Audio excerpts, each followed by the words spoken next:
I'm here at the Young Hollywood studio, joined by the gorgeous Nathalie Emmanuel. You are gorgeous. She's beautiful. Look at in this dress.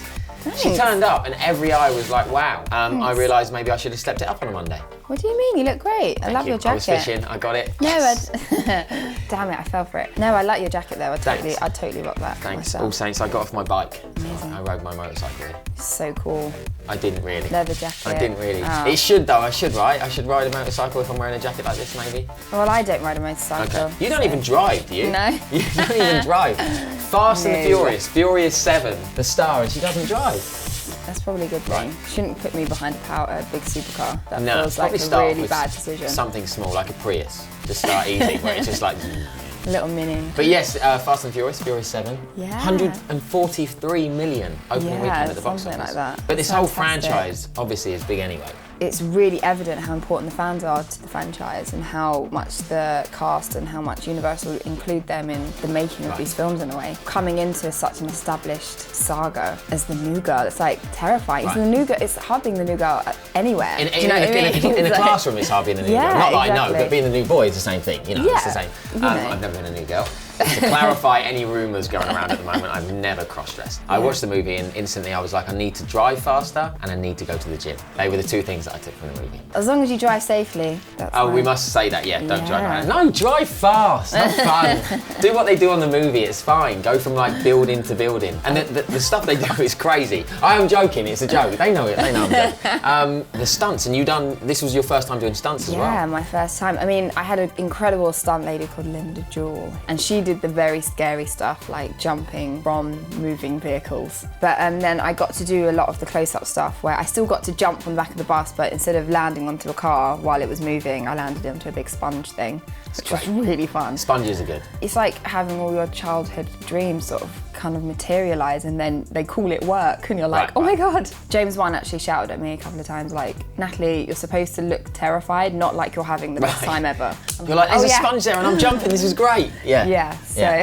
It's mind-blowing. I mean, they parachuted cars out of a plane. I mean, I don't even know what to say about that.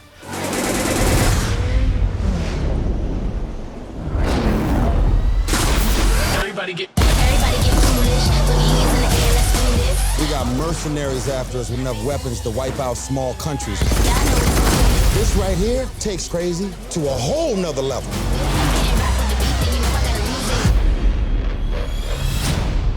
And you got to travel a lot though. I did, This is nice. Abu Dhabi. Yeah. My first time there, it was really beautiful, like paradise. It was so hot and the water was just like so blue and clear, like nothing like I'd ever seen before. It looked like that on the movie. And the people there were just so wonderful. They were so excited to have us there. I went to the Grand Mosque, which was probably the most beautiful place I've ever seen in my life. I had the best time. The Abu Dhabi Tourist Foundation are going to really that was great. I'm going after this interview. You sold it on me. No, seriously.